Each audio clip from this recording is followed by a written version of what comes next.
그 매매할 부분들 이런 것들을 너무 여러분들이 그 좀 기대 수익을 높여서 생각하지 말고 올해 시장 전체를 볼 수 있는 중요한 내용이 오늘 나왔습니다. 예, 모두 다 아시다시피 삼성전자가 잠정 실적을 발표했는데요. 그 내용을 조금 볼게요. 자, 삼성전자가 분기별 실적을 발표했습니다. 4분기인데 약 53조 정도 매출액 올렸고 6조 정도의 영업이익을 올렸습니다. 6조 1천억 정도가 되죠. 근데 이 4분기 매출에 굉장히 중요한 요소가 포함이 되어 있습니다. 왜냐하면 올해 이제 결산이 다 된 건데요. 이 결산된 과정을 잘 보시면 이미 프리미엄 스마트폰 쪽에 제품은 다 나온 거죠. 갤럭시 S6 시리즈하고 또 노트 5하고 다 나왔습니다. 이 시리즈들이 다 나왔는데 가장 정점을 찍었을 때가 3분기. 3분기 때 가장 정점을 찍고 다시 2분기보다 나빠졌습니다. 매출액은 오히려 늘었어요. 이게 시사하는 바가 크다는 겁니다. 그러니까 개인 투자자들이 삼성전자를 매매를 안 한다 그러면 관심이 없어서 안 보겠지만 시장을 알기 위해선 반드시 체크를 해야 되는 거예요. 삼성전자는. 왜? 우리 시총에 얘가 차지하는 비중이 크기 때문에 그렇습니다. 얘가 무너졌을 때 또는 얘가 시장에서 소외될 때 삼성전자를 대체할 수 있는 종목군이 우리가 뭐가 있는지를 잘 생각을 해보시면 쉽게 답을 얻을 수 있다는 소리예요. 올해 시장을. 특히 4분기에 실적이 전년 동기 4분기 대비해서는 선방이 됐죠. 워낙 나빴기 때문에. 그러면 이런 상황은 뭐라고 할 수 있겠어요? 지난 직전 2014년 4분기가 워낙 나빴기 때문에 기저효과를 일정 부분 봤죠. 비용을 최대한 통제하고 그리고 중저가 스마트폰을 최대한 풀어서 매출 사이즈는 키워놨습니다. 그리고 이익도 작년 4분기보단 개선이 됐지만 전반적으로 3분기 때나 2분기 때보다 이익이 급감했다는 거. 중요한 요소가 될 겁니다. 그러면 내년도엔 올해는 어떻게 됐어요? 1Q, 2Q, 3Q, 4Q 빼고요. 점점 올라왔습니다. 기저효과 본 거예요. 그런데 올해 같은 경우 1Q에 삼성전자가 호재성일 수 있을 게 뭐가 있을까요?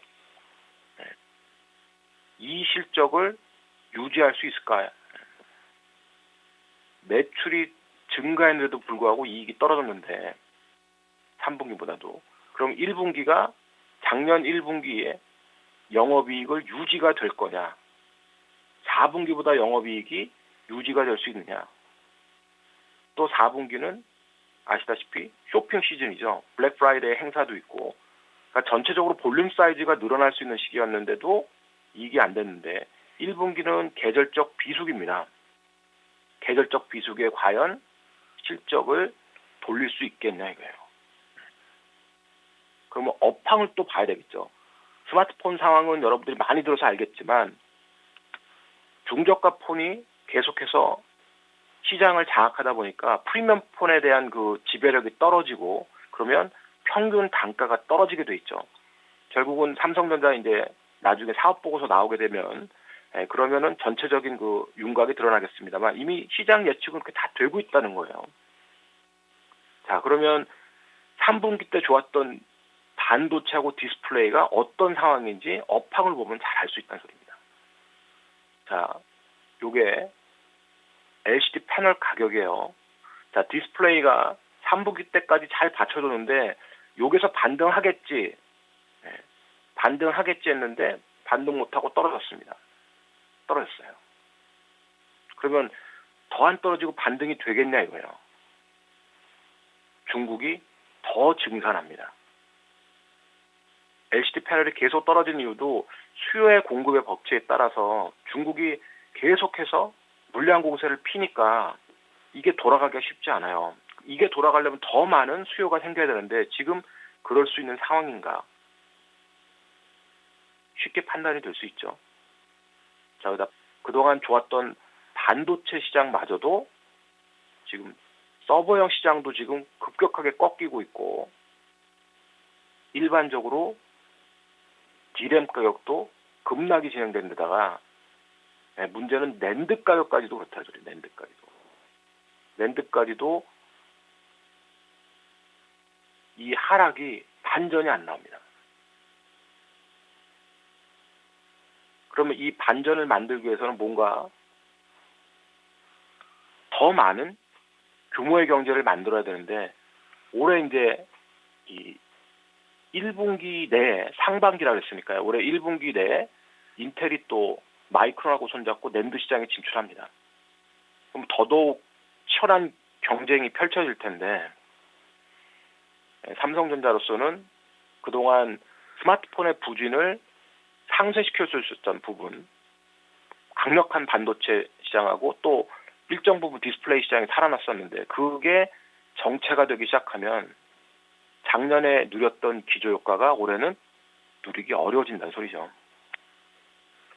그렇게 되면 삼성전자의 그 실적이 부진할 텐데, 과연 주가는 어떻게 될 것인가? 자, 삼성전자 주가 한번 보죠.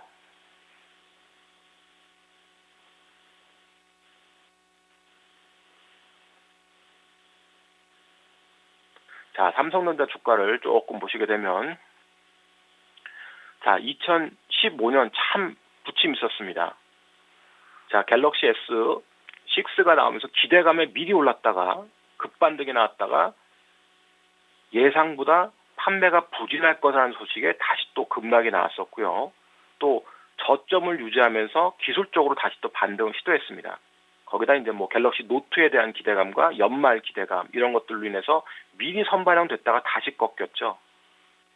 왜? 실적이 부진할 거라는 것을 알고 있다는 소리입니다. 시장은 이제.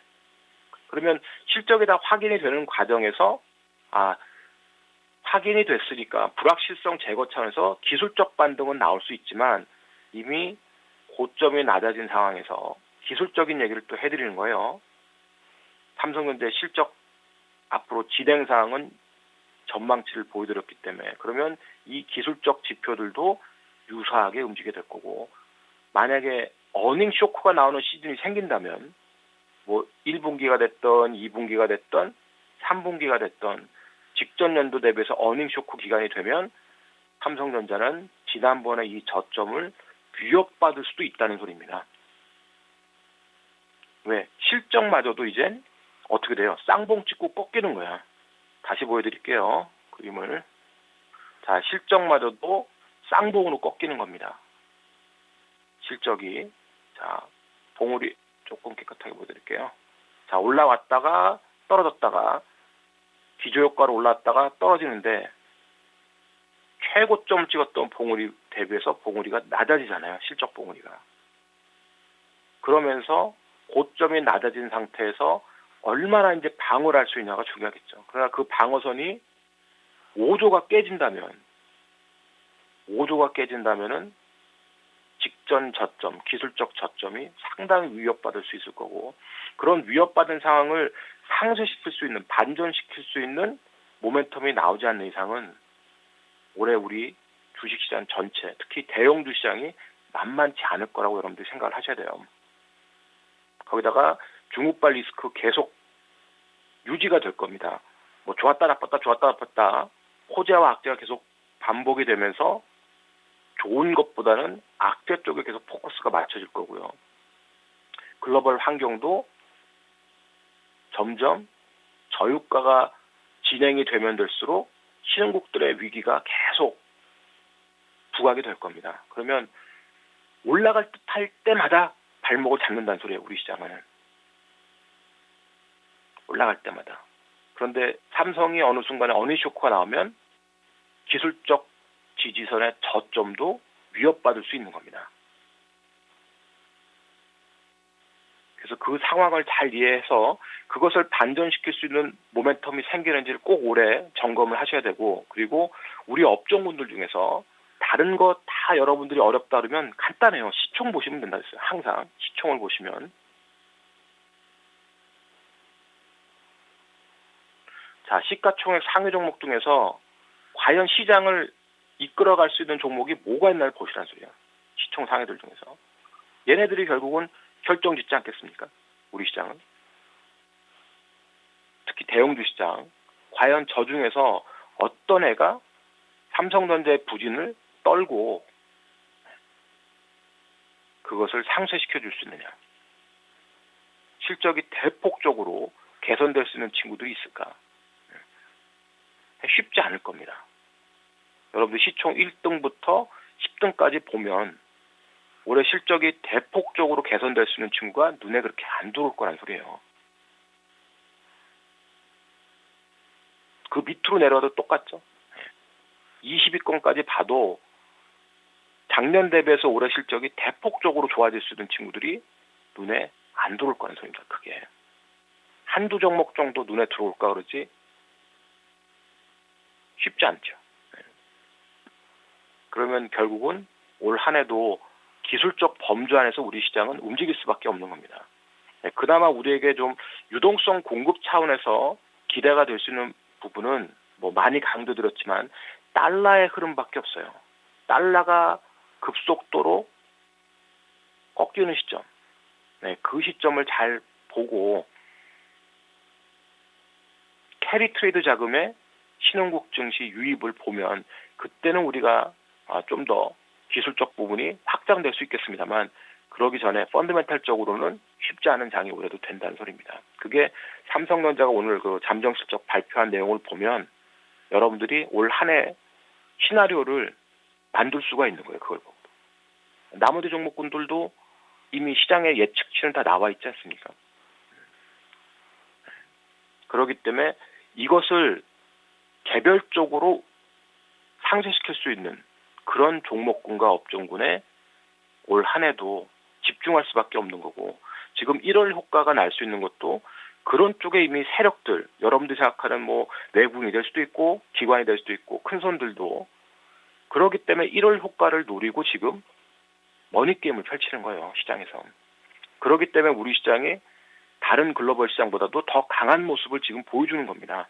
그러니까 작년과 같은 화려한 1월 효과 뭐 종목별로 본다면 잠시 업종으로 볼까요?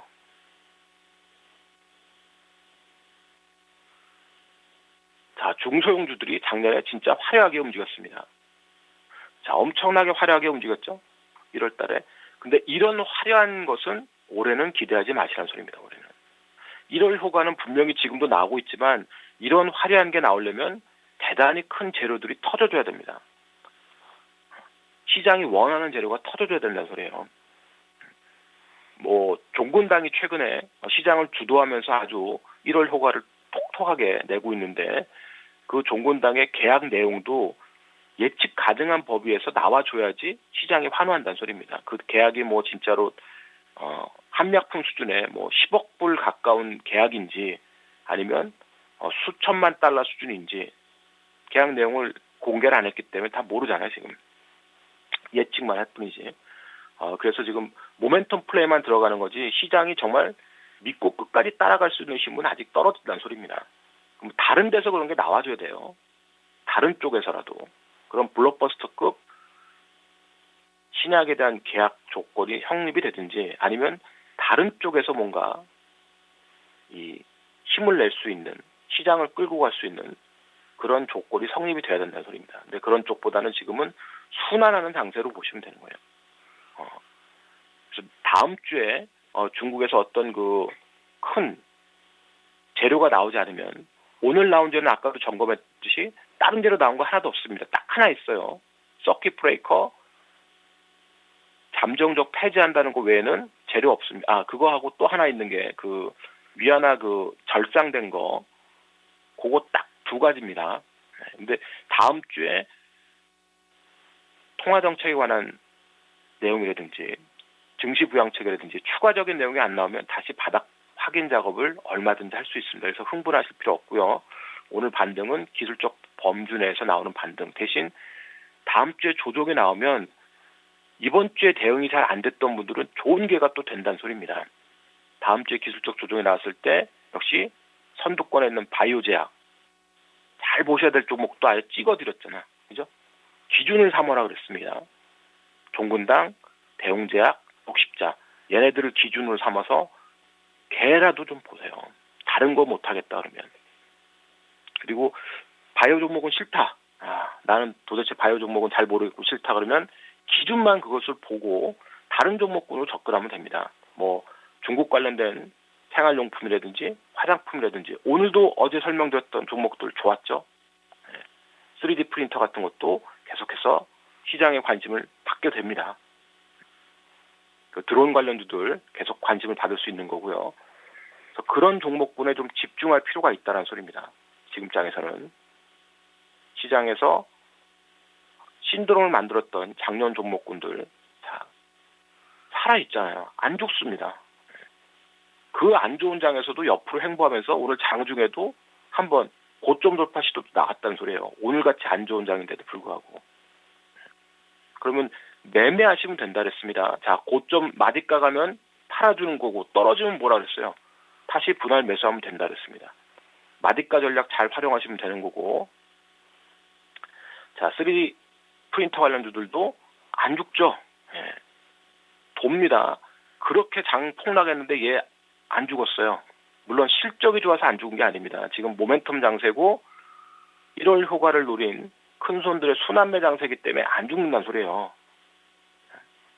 그런데 얘네들이 다음 주에 조정이 나온다. 좋은 기회가 되는 거죠. 마찬가지로 화장품 관련주도 바닥에서 돌기 시작했다고 많이 설명을 드렸죠. 자, 화장품 종목들 안 죽습니다.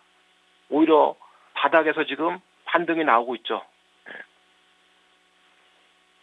이런 종목들이 다음 주에 조정이 나오면 순환합니다 또. 걱정하지 마시라는 소리예요. 그런 걸 가지고. 여러분들이 지금 시장을 어떻게 보고 어떤 관점에서 시장을 바라보고 내가 접근하는 게 중요한 거지. 장 무너진다 뭐 이 경제신문에 쏟아지는 그런 악재들에 내가 노출돼서 공포에 질려가지고 판단을 잘못하면은 더 어려움에 빠지게 되는 겁니다. 그래서 시장을 냉정하게 보시고 지금은 작년과 같은 그런 폭발적인 1월 효과는 어렵다. 대신에 기술적 범주에서 순환매는 계속 도니까 그 도는 순환매에 집중하시라 그랬습니다. 그러면 여러분들이 얼마든지 이 어려운 장에서도 기회를 맞는 거고 당장 어저께 공방 들은 분들도 오늘 행복한 소식들을 전해주시잖아요. 뭐 우리 라이브 회원님들도 뭐 마찬가지입니다만 그러니까 두려워하실 필요 없다는 소리입니다. 시장은 그렇게 쉽게 무너지는 장 아니고요. 그러려면 더 많은 신호들이 나와야 됩니다. 시장에서. 그러면 그때는 알려드린다 그랬어요. 천진이 약속했죠. 공개방송 통해서 알려드린다고. 정말 시장이 끝나는 조짐이 나온다 그러면 알려드린다 그랬습니다. 그 전까지는 충분히 여러분들이 매매가 가능한 범주에서 움직이는 거니까 두려워하지 마시고 대신 재료만 확인하십시오. 재료만. 시장에 환호할 수 있는 재료, 중국발 재료가 나와야 된다. 그게 나오면 지난번과 똑같습니다. 한 번에 붙이기는 어려울 거고요.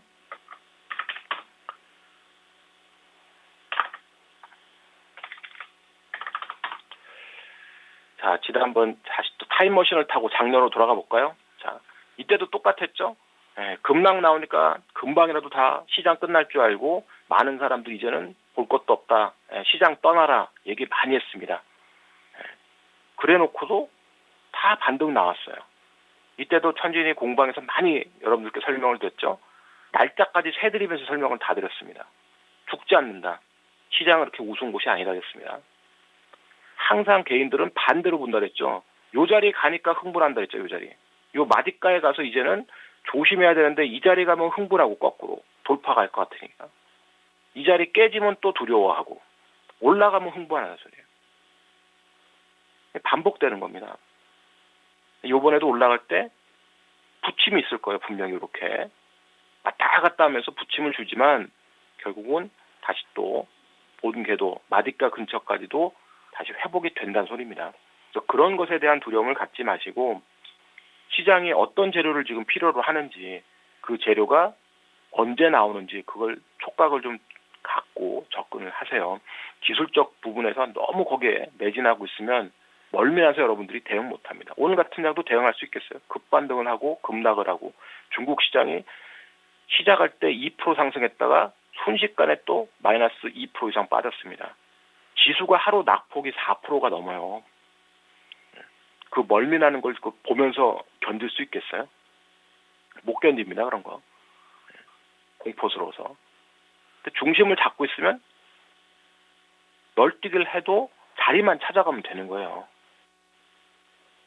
무슨 말인지 알겠죠? 네. 그래서 다음 주에 재료가 없으면 다시 밀립니다. 재료가 없으면 다시 밀리니까 요거 다시 밀려서 바닥 확인할 때 요 자리 또 깨면 또 tum에 나올 수 있고요. 깨면은 또 시장 다 끝날 것처럼 사람들 생각할 거예요. 근데 오히려 반전을 만들 기회가 될 겁니다. 그래서